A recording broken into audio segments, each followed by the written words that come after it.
여러분 로마에 가면 꼭 가는 곳이 몇 군데가 있는데 그 중에 빼놓지 않고 가는 곳이 베드로 성당입니다. 그리고 그 베드로 성당에 가면 또 빼놓지 않고 가는 몇 군데가 있는데 그 중에 한 군데가 바로 미켈란젤로가 조각한 피에타 상입니다. 이 피에타 상은 이 이탈리아어로 자비를 베푸소서라고 하는 그런 말인데요. 예수님이 돌아가시고 그 어머니 마리아가 예수님을 이렇게 끌어안고 비탄과 슬픔에 잠겨 있는 그런 것을 조각한 상이죠. 사진 한번 보여주세요. 많이 아마 보셨을 텐데요. 이 미켈란젤로가 25살 때 이 대리석을 깎아서 조각한 거라 그래요. 근데 얼마나 사실적으로 정교하게 조각을 했는지 이렇게 보고 있으면 정말 마치 정말 살아있는 것 같은 아주 생생한 그런 모습을 우리가 볼 수가 있습니다. 그래서 이걸 보려고 정말 많은 사람들이 줄을 섭니다. 그 앞에. 그래서 사진도 찍고 이러는데 1972년 5월 21일 날 아주 끔찍한 사고가 하나가 발생을 합니다. 그 관람객 속에서 정신이 약간 이상한 한 청년이 가슴에 이 망치를 품고 가까이 가서 망치로 이 피에타 상을 사정없이 내리친 겁니다. 그것도 15차례에 걸쳐서. 그래서 그때 이 피에타 상이 팔이 떨어져 나가고 또 얼굴이 많이 손상이 됐는데 눈이며 코며 귀며 이런 것들이 조각이 나버리고 맙니다. 그 사진도 한번 잠깐 한번 보실게요. 저렇게 망가져 버리고 만 거예요. 그때 그 부서진 조각들이 한 200여 조각이 될 정도로 아주 심각하게 훼손이 된 거죠. 이야기를 들은 전 세계 많은 사람들이 충격에 빠지고 슬픔에 빠집니다. 그리고 또 한편으로 저 피에타 상이 과연 원형대로 원래 모습대로 과연 복원이 될 수 있을까 하는 우려와 걱정에 빠지게 되죠. 자, 우리가 읽은 오늘 본문 속에도 보면요, 마치 이 피에타 상처럼 상처 입은 그리고 산산조각 난 것 같은 한 여인이 등장을 합니다. 바로 나오미라고 하는 여인이죠. 이 여인은 이스라엘 땅에 찾아온 그 흉년을 견디지 못하고 남편 엘리멜렉과 함께 두 아들을 데리고 모압 땅으로 이주를 하게 됩니다. 여러분 지도를 잠깐 이렇게 보시면 이 모압 땅은 이 베들레헴에서부터 이렇게 요단강을 건너서 가야 되는 이국 땅, 머나먼 곳이죠. 그런데 저렇게 살려고 살 길을 찾아서 저 먼 곳을 가게 된 겁니다. 그런데 살아보려고 잘 살려고 찾아간 그 땅이었지만 오히려 그 땅에서 불행의 쓰나미를 맞게 됩니다. 불행이 막 겹쳐서 몰려오는데 도저히 감당할 수 없는 불행들이 밀려오는 거예요. 남편 엘리멜렉이 거기서 죽습니다. 그리고 또 얼마 지나지 않아 설상가상으로 두 아들마저 자식을 낳지 못한 채 후손도 없이 또 죽고 맙니다. 그야말로 집안의 기둥들이 다 뽑혀버린 거죠. 대가 끊어져 버리고 만 겁니다. 어떻게 한 사람에게 이런 일들이 일어날 수 있을까 싶을 정도로 막 불행의 쓰나미를 맞아버린 거죠. 가지고 갔던 그나마 있었던 재산도 다 날리고 정말 빈손 빈털터리가 되고 마는 거죠. 어찌 보면 멀쩡한 인생이었는데 어느 날 갑자기 누군가 망치 들고 와서 그냥 때리는 것처럼 그런 어떤 박살나는 그런 인생으로 여러분 이 나오미의 인생이 정말 조각이 나고 만 거예요. 제가 이렇게 가만히 우리 성도들 삶을 이렇게 보면 정말 안타까운 가정들이 참 너무나 많습니다.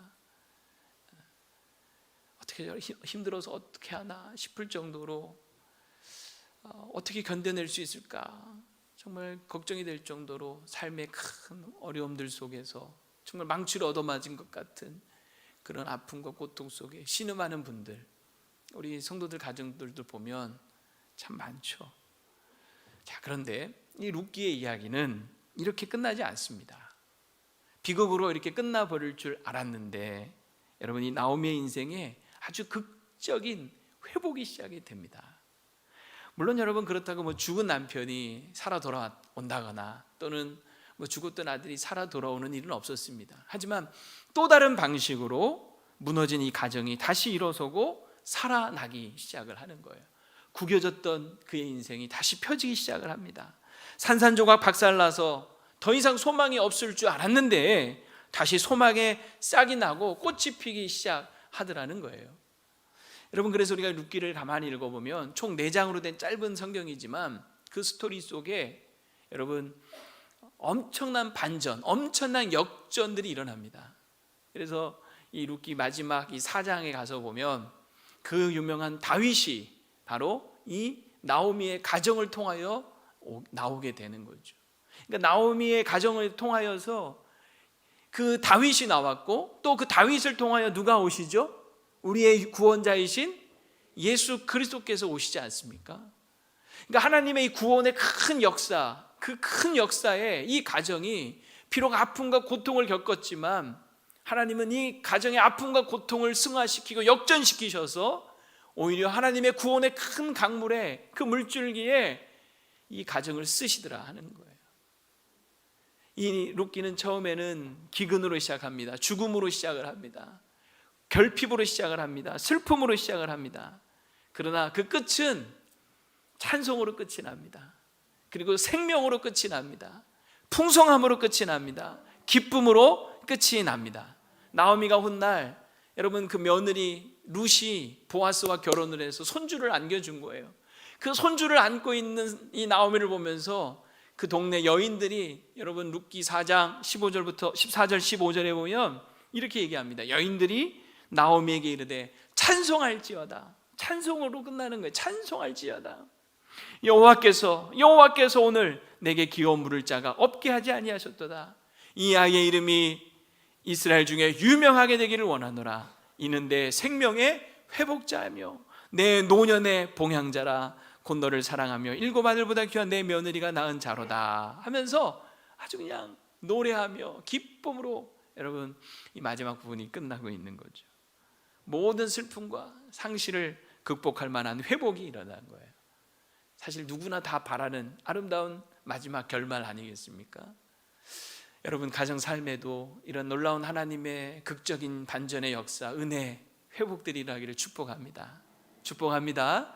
여러분 인생이 어떠하든지 간에 여러분 이렇게 우리 인생을 다스리시고 도우시고 그래서 다시 회복시키시는 그 하나님 계시다는 사실을 기억하시면서 여러분 인생 가운데 이런 놀라운 은혜가 있기를 간절히 주의 이름으로 축원합니다. 자, 그러면 어떻게 이런 회복이 가능하게 되었을까? 이 회복의 시작은 어떻게 이루어질 수 있었을까? 오늘 두 가지로 함께 좀 말씀을 살펴보려고 합니다. 첫째는 전능자 하나님께로 돌아가야 합니다. 한번 따라합시다. 전능자 하나님께 돌아가야 한다. 예. 누구에게 돌아가야 된다고요? 전능자 하나님. 전능자 하나님. 사실 여러분 이 나오미의 가정의 불행은 하나님이 주신 이 약속의 땅을 떠나버릴 때부터 시작이 되었다고 보시면 됩니다. 이 베들레헴은 떡집이죠. 떡집. 근데 이 떡집에 먹을 양식 떡이 없는 거예요. 이게 참 아이러니예요. 인생이 딜레마인 거죠. 이 참 우리 인생이 힘들게 하는 것이 바로 이런 거예요. 내가 분명 예수 믿고 열심히 교회 다니고 기도 많이 하고 내가 주님을 위해서 열심히 헌신하고 봉사하면 인생이 잘 풀리고 잘 되어야 될 것 같은데 문제도 생기지 않고 다 좋으면 참 좋겠는데 그렇지 않을 때가 너무 많은 거죠. 거기서 우리가 인생에 밀려오는 이 어떤 갈등들, 고민들, 이 딜레마 속의 사람들은 결국은 점점 하나님과 멀어지는 거예요.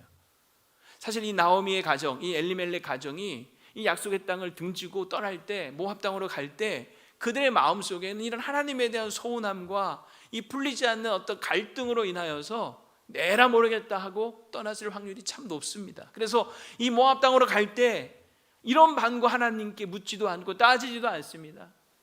그냥 가는 거예요. 기도 한마디 없이 그저 자기들 인생 살 길 찾아서 가버리고 마는 거죠. 그것이 여러분 불행의 발단이었던 겁니다. 사랑하는 여러분, 우리 인생에 어떠한 어려움이 있다 할지라도, 여러분 인생이 아무리 힘들고 어렵다 할지라도 하나님으로부터 멀어지지 않기를 바랍니다. 하나님을 멀리하지 않기를 바랍니다. 하나님을 등지지 않기를 바랍니다. 여러분 하나님은 빛이십니다. 빛으로부터 멀어지면 멀어질수록 그림자는 점점 더 길어지는 거예요. 빛으로부터 멀어질수록 더 춥고 어두워질 수밖에 없는 거예요. 빛이신 하나님께로 점점 우리는 더 힘들고 어려울수록, 내 인생이 더 고단할수록, 내 인생에 답이 없을수록 더 하나님께로 가까이 가야 될 줄로 믿습니다. 그래서 우리는 떠나지 말아야 될 자리가 있어요. 절대로 우리가 버리지 말아야 될 자리가 있어요. 여러분 지금 이 베들레헴, 떡집인데 떡이 없는 이 아이러니, 딜레마에 있다고 했지만, 여러분 비슷한 상황이 또 한 군데가 있어요. 베데스다. 여러분 요한복음에 보면 베데스다 연못가가 나오죠. 이 베데스다라는 말의 뜻은 자비의 집이란 뜻입니다. 근데 이 자비의 집이 베데스다에도 딜레마, 아이러니가 있는 거예요. 뭐냐? 자비가 없는 거예요. 자비의 집에 자비가 없습니다. 무슨 말이냐면 거기에 많은 사람들이 병을 고치려고 솔로몬 행각에 모여 있었습니다. 이 베데스다 연못이 한번 천사가 내려와서 움직이면 누구든지 먼저 뛰어들어가면 나을 것이라는 그런 믿음과 어떤 전설을 따라서 사람들이 거기에 모여 있었던 거예요. 근데 여러분 생각을 해보세요. 물이 동하면 모든 사람들이 너도 나도 할 것 없이 다 자기가 제일 먼저 뛰어들려고 가는 거죠. 거기는 자비가 없어요. 당신이 더 나보다 아프니, 나보다 더 아픈 게 오래되었으니 당신 먼저 가십시오, 이런 거 없어요. 무자비함만 있습니다. 앞서가는 사람을 보면 어떻게 할까요? 뒤통수 잡아챕니다.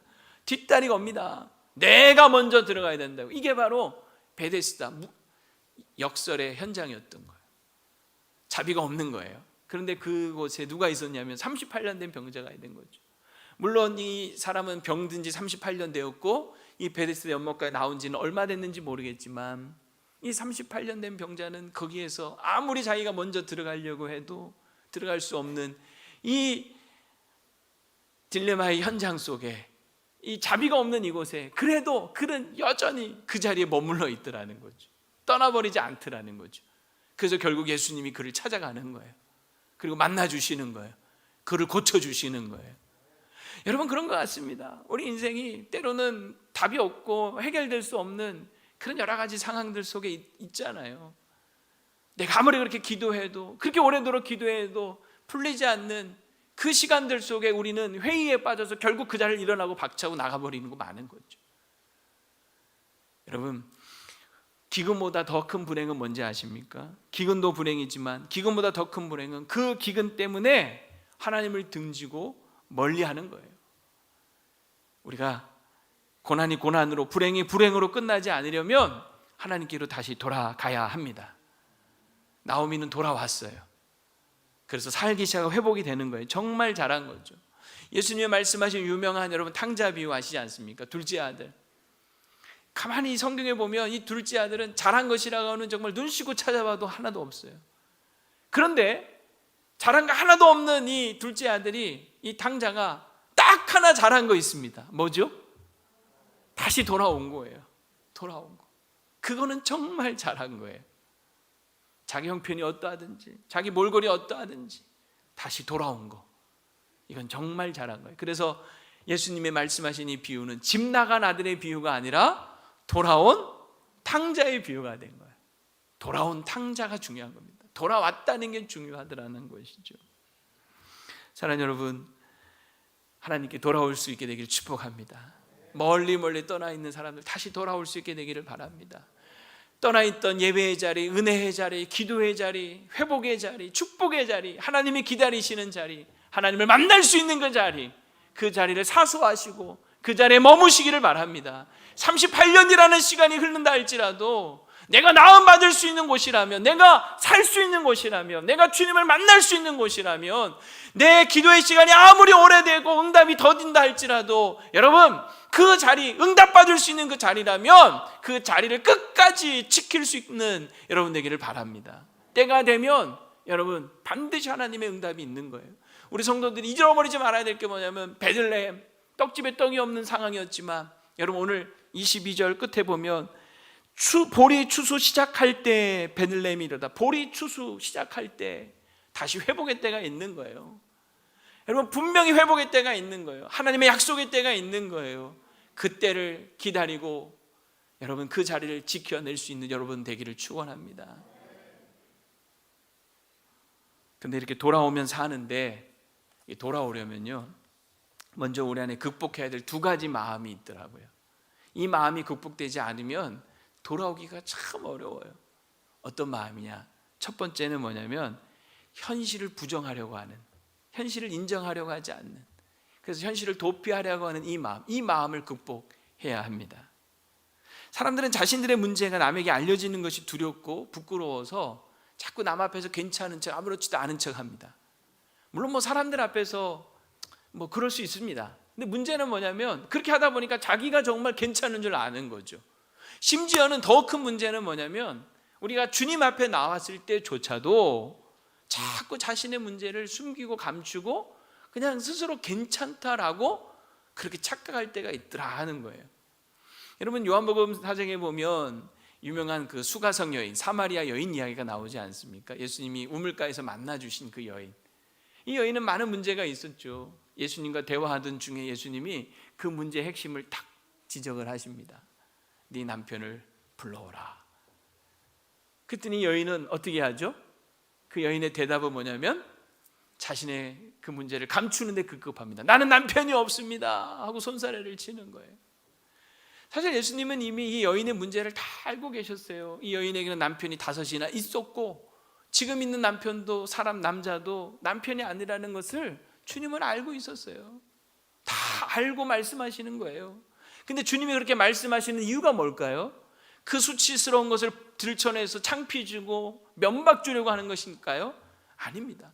그 갈급한 문제, 자신의 힘으로 어찌해 볼 수 없는 그 인생의 문제를 주님은 고쳐주시고 해결해 주시려고 터치하시는 거 아닙니까? 사랑하는 여러분, 하나님은 우리 인생의 문제들을, 아픔을 치유해 주시고 해결해 주고 싶어 하십니다. 그래서 때로는 말씀 가운데 우리 인생을 터치하시는 거예요. 성령께서 우리가 기도할 때 우리 인생의 문제들을 여러분 만지실 때가 있어요. 터치하실 때가 있다고요. 그럴 때 여러분 자신의 인생의 그 문제, 아픔, 내 속에 있는 아무도 알 수 없는, 어느 누구도 모르는 그 깊은 문제를 주님 앞에 여러분 끄집어내셔야 합니다. 주님, 나 힘들어요. 나 아파요. 나 정말 살기 힘들어요. 나 울고 싶어요. 나 어떻게 할지 모르겠어요. 주님, 나 좀 도와주세요. 나 좀 살려주세요. 여러분, 우리가 주님 앞에서 자꾸 숨기고 감추지 마시고 우리 있는 모습 그대로를 다 온전히 드러낼 수 있기를 바랍니다.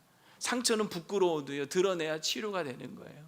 의사 앞에 갔는데 어디가 아파서 왔어요? 글쎄 괜찮긴 한데 이러면서 그러면 될까요?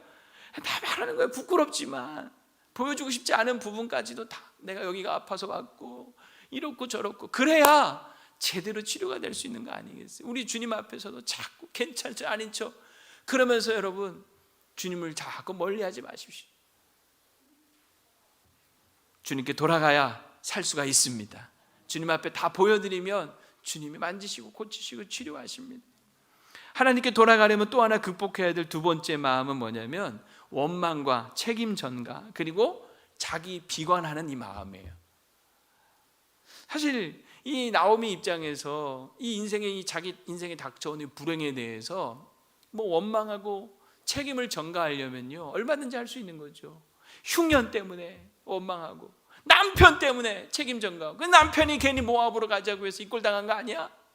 이렇게 여러분 원망하고 책임 전가할 수 있는 거 아니겠습니까? 사실 오늘날 가정마다 넘쳐나는 것이 어쩌면 이 원망과 책임 전가가 아닌지 모르겠어요. 이게 다 당신 때문이야. 가끔 보면 길 헤매는 것도, 길 잘못 든 것도 다 이 당신 때문이야. 아마 지금 고향 내려가시는 분들 중에 이런 분들 없는지 모르겠어요. 길 막힌다고 그러면서 서로 다 당신 일로 가자 그래서 그런 거 아니야 하면서, 애가 저렇게 된 것도 다 당신 때문이야. 내가 이렇게 된 것도 다 당신 때문이야. 나 결혼하기 전에 안 그랬어. 당신 만나고 이렇게 됐어. 내가 당신만 아니면 누구랑 살았어도 이보다는 잘 살았겠다. 속이 후련하십니까? 반응이 너무 없네요. 여러분은 그런 소리 안 하시나 보군요. 남한테 뭔가 뒤집어 씌우고 책임을 전가하면 왠지 막 속이 후련하고 시원한 것 같은 거죠. 그러니까 그냥 모든 게 다 너 때문이고 다 책임을 뒤집어 씌우려고 하는 거죠. 근데 속이 잠깐 시원할지는 모르지만 그런다고 문제가 해결됐느냐는 거예요. 더 상처 주고 더 상처받고 악순환만 되는 거죠. 또 보면요, 이렇게 남에게 비난의 화살을 쏘는 사람이 있는가 하면 또 자기 자신에게 비난의 화살을 쏘는 사람이 있어요. 자기 비관으로 일관하는 거죠. 오늘 이 나오면도 그럴 수 있는 거 아니에요? 난 왜 인생에 이렇게 팔자가 기구한가? 남편 죽고 두 아들 죽고 나는 정말 인생 팔자 사납고 더럽다 막 이러면서, 나는 재수 온 붙은 여잔가 봐 막 이러면서, 나는 뭘 해도 안 될 거야 막 이러면서 자기 비관을 하는 거죠. 여러분, 그런다고 해서 회복이 일어나겠어요? 스스로 자꾸 더 상처만 줄 뿐인 거죠. 아무 도움이 되지 않는 거예요. 오늘 여러분 이 나오미를 보면 이 자신의 고통의 문제를 그는 다른 관점에서 보기 시작합니다. 어떻게 보냐면, 자 20절 하반절부터 한번 볼게요. 20절 하면 이는 이라는 거기부터 볼게요. 이는 전능자가 나를 심히 괴롭게 하셨습니다. 21절 한번 같이 읽어볼까요? 시작. 내가 풍족하게 나갔더니 하셨느니라. 여호와께서 나를 징벌하셨고 전능자가 나를 괴롭게 하셨거늘 너희가 어찌 나를 나오미라 부르느냐 하니라. 여기 이 말씀에 가만히 보면요, 이 나오미가 마치 하나님께 원망하는 것처럼 이렇게 들리잖아요. 근데 이게 원망하는 게 아니에요. 사실은 뭐냐면 자기 인생에 일어난 이 불행과 이 고통과 아픔을 전부 다 지금 하나님과 연결시키고 있는 거예요. 남 원망하고 책임 전가하고 자기 비관하는 게 아니라 자기 인생에 일어난 이 문제를 하나님 안에서 바라보고 해석해내기 시작을 하는 거예요. 그랬더니 우리가 하나님 앞에 잘못해서 여호와께서 나를 괴롭게 하시는구나, 전능자가 나를 비워서 돌아오게 하신 거구나, 전능자께서 나를 징벌하시는 거구나. 하나님 안에서 자신의 문제를 바라보기 시작할 때요, 어떤 일들이 일어나냐면, 자 생각을 해보세요. 전능자께서 여호와께서 나를 이렇게 괴롭게 하시고 비워 돌아오게 하셨다면 나를 다시 살리시고 나를 다시 회복시키실 수 있는 분도 누구라는 얘기입니까? 하나님이라는 얘기를 하는 거예요. 전능자라고 하는 믿음의 고백을 하고 있는 겁니다.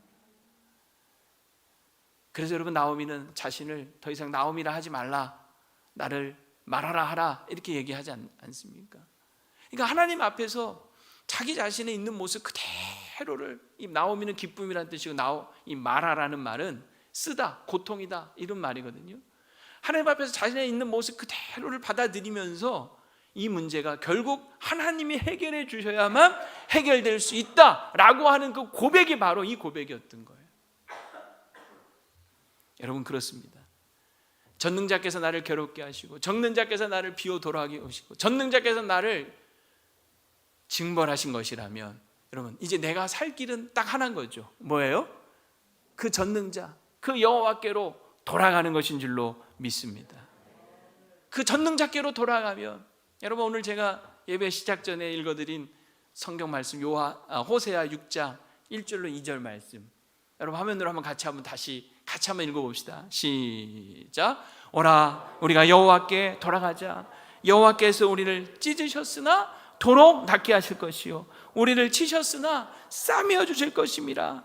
주 여호와께서 이틀 후에 우리를 살리시며 셋째 날에는 우리를 일으키시리니 우리가 그의 앞에서 살리라.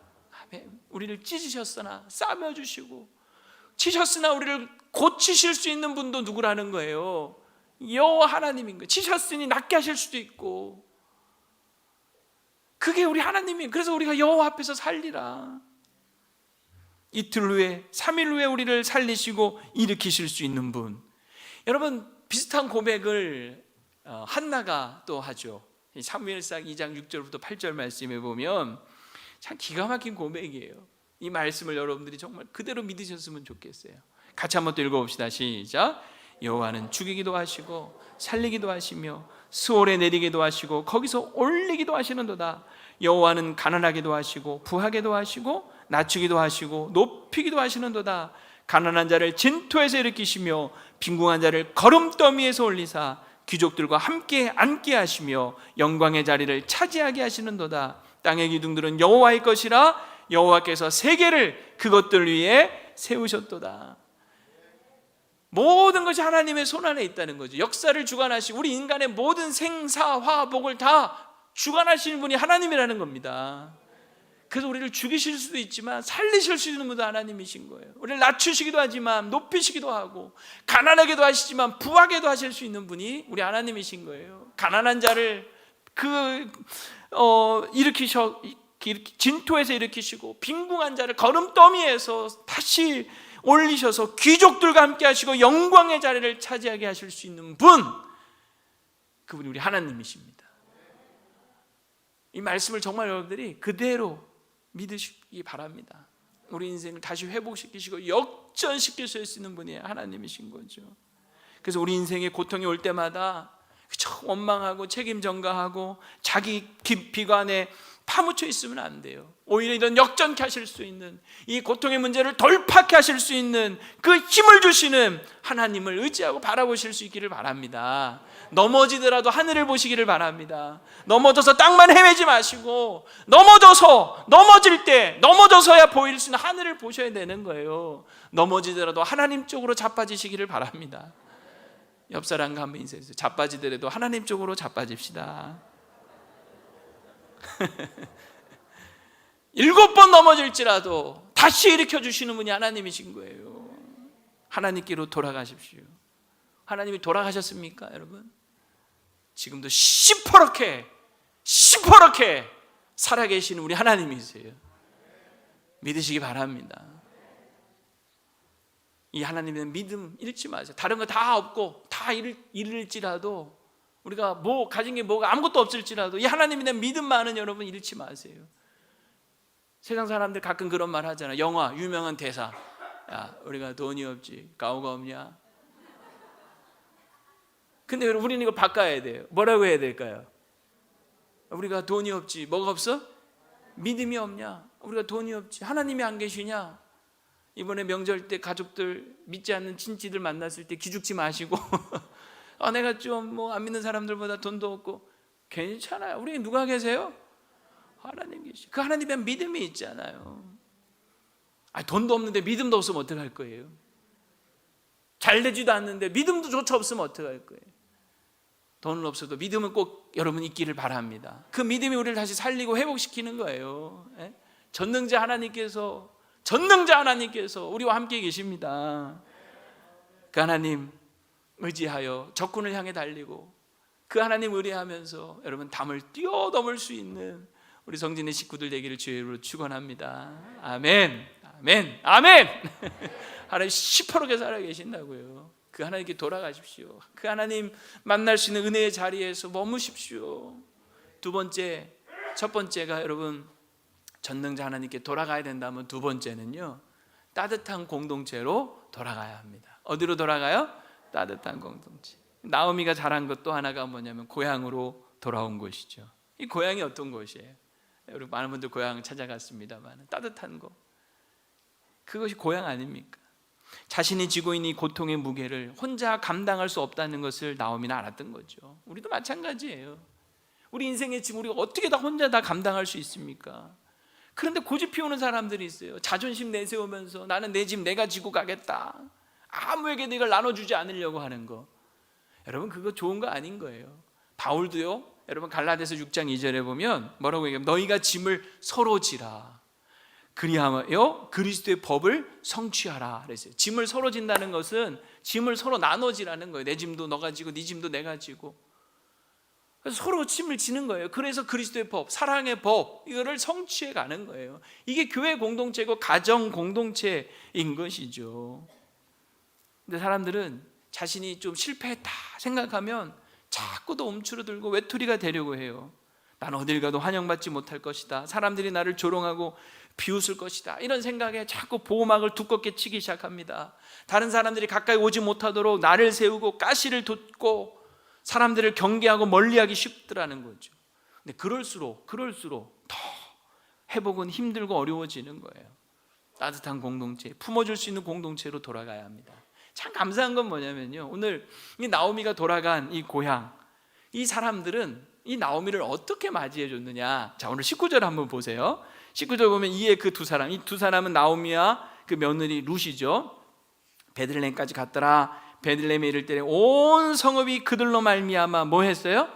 떠들며 이르기를 이가 나오미냐 하는지라. 떠들며라는 이 말이 나오는데, 이게 원어적인 의미로는요 기쁜 마음으로 외치는 소리예요.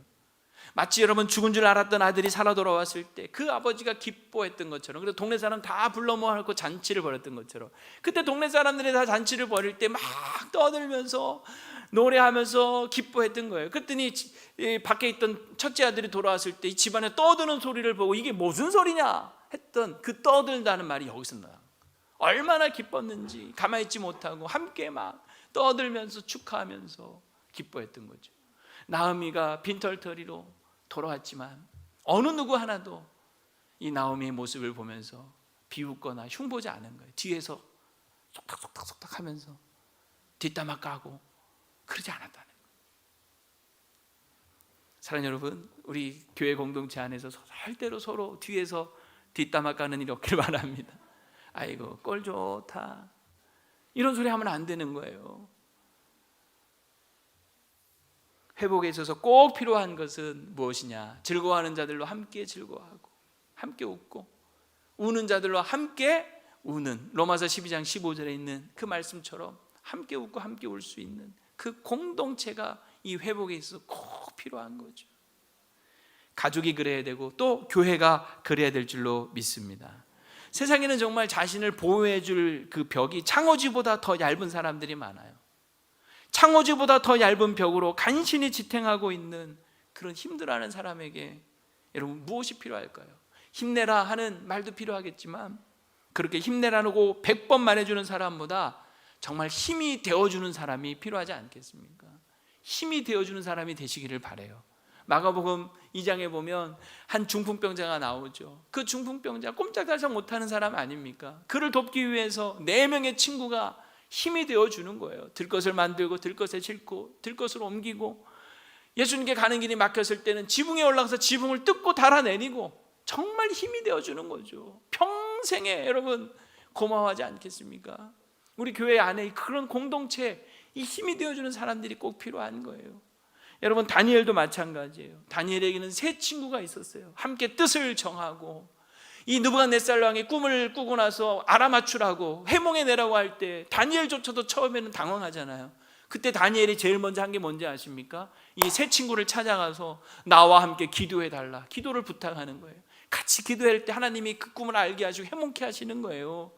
내가 힘들 때, 인생이 막막할 때 기도를 부탁하고 그 기도 부탁받은 것을 가지고 함께 기도하고 금식해주는 그런 힘이 되어주는 사람, 우리 교회 안에 있기를 바랍니다. 다윗에게는 누가 있었죠? 숲풀 속에 숨었을 때 그 숲풀까지 찾아와서 힘이 되어줬던 여러분 요나단이 있었던 거 아닙니까? 바울에게도 역시 자기 눈이라도 뽑아줄 만큼 사랑했던 그런 동역자들, 브리스길라와 아굴라 같은, 그리고 또 여러분 디모데, 또 실라, 누가 같은 정말 함께 울고 함께 웃으면서 함께 기도하며 그 외로운 손을 꼭 잡아주는 이런 공동체가 있을 때 무너지지 않고 다시 회복하고 살아날 수 있는 거죠. 오늘 여러분 아마 제가 조금 낯설게 보일지도 모르겠습니다. 좀 이상하죠? 뭐가 이상하죠? 뭐가 이상한지도 모른 채 그냥 계신 분들도 있겠지만 안경이 없어졌어요. 안경이. 제가 40년 동안 안경을 쓰고 살았는데 눈이 너무 계속 안 좋아져서 결국은 수술을 했습니다. 백내장 수술 겸 삽입, 그 렌즈 삽입을 하는 수술을 했어요. 어때 보이십니까? 괜찮아 보이세요? 2부 예배 끝나고 갔더니 여러분들이 제가 저를 이렇게 자세히 들여다보면서 목사님 더 젊어 보여요, 잘생겨 보여요, 멋져 보여요. 제가 똑똑히 다 들었습니다. 근데 저는 죽는 줄 알았습니다. 수술 받는데. 이 눈 수술하는데요, 얼마나 겁이 나는지, 수술 받으려고 누워있는데 얼마나 외로운지, 세상 나 혼자만 있는 것 같더라고요. 제가 그러면서 몇 가지 느낀 게 뭐냐면, 우리 수술 받으러 가시는 우리 성도님들 심정이 이렇겠구나. 아니 나는 사실 이 눈 하나 수술하는데 20분 한 40분밖에 안 걸렸는데도 이런데 얼마나 두렵고 외롭고 힘들까. 정말 간절히 진심으로 기도해주겠다. 그렇다고 그동안 진심을 안 했다는 거 아니고 더 뜨겁게 기도해주겠다 이 생각 하나 했고요. 또 하나, 외롭게 이렇게 누워서 있는데 얼마나 겁나는지요. 제가 보기보다 겁이 좀 많거든요. 누워서 눈은 이렇게 까발려놨지 정신은 말짱한데 온갖 막 기계 소리 윙윙윙 거리는데요, 얼마나 두려운지 막 다리를 꼬았다 풀었다 그냥 막 손을 모았다 똥마냥 강아지처럼 제가 봐도 막 어쩔 줄 모르겠는 거예요. 근데 그때 제가 딱 느낀 게 뭐냐면, 누가 이때 내 손 좀 꼭 잡아주면 좋겠다. 간호사 언니 제 손 좀 잡아주세요. 이 말이요 진짜 입 밖에 한 10번은 더 나올 뻔했어요. 근데 제가 어떻게 간호사님 제 손 좀 잡아주세요, 그 말을 못 하겠더라고요. 그 사람들 자기들도 바쁠 텐데 내 손 잡아줄 여력이 어디 있겠어요. 그래서 제가 속으로 기도했죠. 하나님, 제 손 좀 잡아주세요. 그러면서 제가 느낀 게, 야, 그래, 우리가 힘들고 외로울 때 서로 손 잡아주는 거, 이것만으로도 정말 큰 힘이 되겠다. 물론 진짜 손을 잡아주는 것도 될 수 있을 것이고, 다양한 모습으로 이렇게 손을 잡아줄 때 얼마나 힘이 될까. 외로운 사람들에게 손 잡아줄 수 있는 저와 여러분 되기를 바랍니다. 여러분, 예전에 프리허그라고 하는 이런 행사가 한때 이렇게 막 유행했던 적이 있어요. 사진 한번 잠깐 보여주시면, 길거리에 이 프리허그라고 하는 이 간판을 들고 있으면 안아달라는 거잖아요. 이 사람들이 지나가다가 이 사람을 그냥 꼭 안아주는 거예요. 처음 보는 사람이지만 그냥 가서 꼭 안아주는 거예요. 그러면 이 프리허그 간판을 들고 있는 사람은 힘들고 지치고 외로웠던 사람이지만 안아주는 그 힘에 용기를 얻고 에너지를 얻고 위로를 받는다는 거죠. 제가 이거를 이제 오늘 말씀을 준비하면서 또 목사님 설교를 듣는데 그분이 이런 얘기를 하더라고요. 고슴도치 예수님, 여러분 들어보셨습니까? 고슴도치 예수님. 이 고슴도치라고 하는 동물이 있죠. 온몸에 가시가 돋쳐 있는, 이 온몸에 7,000개의 가시를 품고 있는 이 고슴도치. 그래서 아무도 접근하지 못하는 거죠. 그런데 또 그 가시 때문에 자기가 받는 상처가 있대요. 뭘까요? 아무도 가까이 오지 않는 거죠. 근데 오늘날 교회 안에 이런 고슴도치 같은 신자들이 많다는 거예요. 처음에는 자기 상처 때문에 내가 살려고 가시를 세웠는데 정작 그 가시 때문에 또 내 옆에 한 명도 없는 거죠. 외로운 거죠. 근데 그렇게 외롭게 홀로 지내던 나에게, 그 사람에게 다가오시더니 그냥 와락 끌어안아 버리는 분이 계시니, 그분이 누구겠어요? 예수님이더라는 거예요. 근데 예수님이 그냥 콱 끌어안아 주시는데 갑자기 소리가 들리더라는 거죠. 그 가시가 예수님의 몸을 뚫는 소리. 그래서 끌어안았던 나를 놓아주는데 보니까 예수님의 몸이 온통 가시투성이더라니, 고슴도치처럼. 그리고 내 몸을 봤더니 그렇게 많던 가시들이 다 빠져나가서 예수님께 옮겨져 있더라는 거예요. 내 가시가 예수님께로 가버린 거죠. 예수님은 그 가시를 짊어지고 십자가의 난리에 죽으셨는데 알고 보니 예수님의 그 가시 면류관에 그 가시는 결국 내 상처였구나. 온몸에 내 상처를, 그 가시를 품고 계시는 그 예수님은 마치 고슴도치 예수님이다. 여러분 감동되죠? 제가 이걸 이제 그 얘기를 들으면서 오늘 말씀과 적용을 해서 이런 생각이 들더라고요. 우리 교회 안에도 보면 자기가 받은 그 상처 때문에 그 상처를 가시처럼 세우고, 아무도 가까이 오지 마, 나한테 가까이 오지 마, 가까우면 찔러버릴 거야, 이러면서 홀로 그냥 외톨이처럼 있는 분들이 너무 많더라는 거예요. 여러분, 주님 품 안에 안기셔서 여러분의 가시를 다 주님께로 옮겨버리시기를 바랍니다. 주님은 그것 때문에 이 땅에 오신 거예요. 우리 안에 있는 상처 뽑아주시려고. 그 뽑힌 상처 이제 가시 다 뽑아버리시고 여러분 누군가를 안아주실 수 있기를 바랍니다. 누가 여러분을 안아주려고 다가올 때 저리 가! 거절하지 마시고 안기실 수 있기를 바랍니다. 그게 바로 회복의 시작인 거예요. 많이 안아주세요. 제가 손 벌고 있을 테니까 와서 안기세요. 여러분도 좀 많이 안아주세요. 가족 간에 안아주시고, 교인들 간에도 시험에 들지 않는 범위 내에서 많이 안아주시기를 바랍니다. 이제 말씀을 정리하려고 합니다. 여러분, 산산조각 났던 그 피에타상은 어떻게 되었을까요? 나중에 이 성당 측은 이 사고 대책반을 구성을 하고 7명의 유능한 예술가와 과학자들로 구성된 복원팀을 꾸렸다고 합니다. 그리고 깨어진 조각들을 모았대요. 관람객들이 주워간 그런 조각들도 다 광고하고 또 연락하고 해가지고 CCTV로 다 확인하고 해서 다 모았더니 200개의 조각이 나온 거죠. 그거를 마치 수술하는 의사의 심정으로 그 피에타상 회복을 위한 작업을 시작을 했답니다. 그리고 10개월에 걸친 작업 끝에 피에타상은 베일을 벗고 방탄 유리 속에 보호된 채 일반에 다시 공개가 된 거예요. 제가 5년 전에 그 사진을 직접 가서 찍어 왔습니다. 여전히 많은 사람들이 인사님을 읽고 있었지만 제가 기어코 줄 서서 가서 찍고 왔어요. 저 사진이. 저 사진을 여러분 보시면 맨 처음 보여줬던 그 사진과 다를 게 하나도 없는 거죠. 누가 말하지 않았다면 저게 한번 깨졌던 것이라고 상상할 수 없을 정도로 완벽하게 복원되어 있었습니다. 여러분, 혹시 산산조각난 것 같은 우리 인생과 가정이라도 회복될 수 있음을 믿습니다. 여러분, 사람의 손길을 통해서도 이 박살난 이 작품이 이렇게 거의 완벽하게 회복이 되었을진데, 하물며 전능자, 우리 창조주 하나님의 손에 우리 인생이 왜 회복되지 않겠습니까? 반드시 하나님은 그렇게 끝나도록 내버려 두지 않으시고 우리 인생을 회복시켜 주실 줄로 믿습니다. 히로시마에 원자폭탄이 떨어졌을 때 잿더미가 되었죠. 그런데 그 가운데서도요, 세월이 조금 지나니까 쑥은 돋았다고 합니다. 쑥.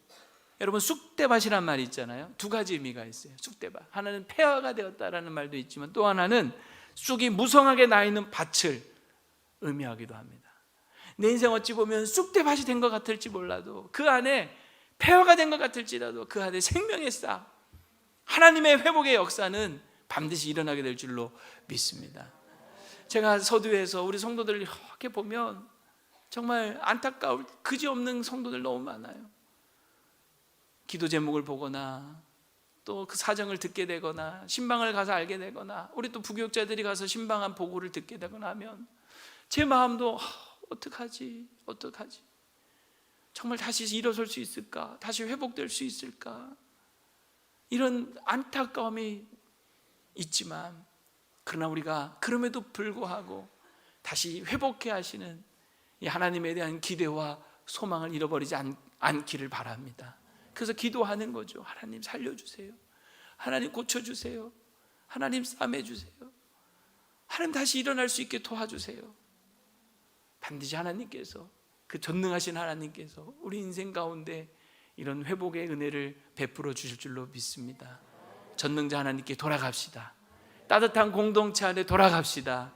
우리 모두가 다 그러므로 말미암아 이 명절에 다 온 가정과 삶이 주 안에서 회복이 시작되기를 축복합니다. 우리 함께 이 시간 찬양 같이 할까요?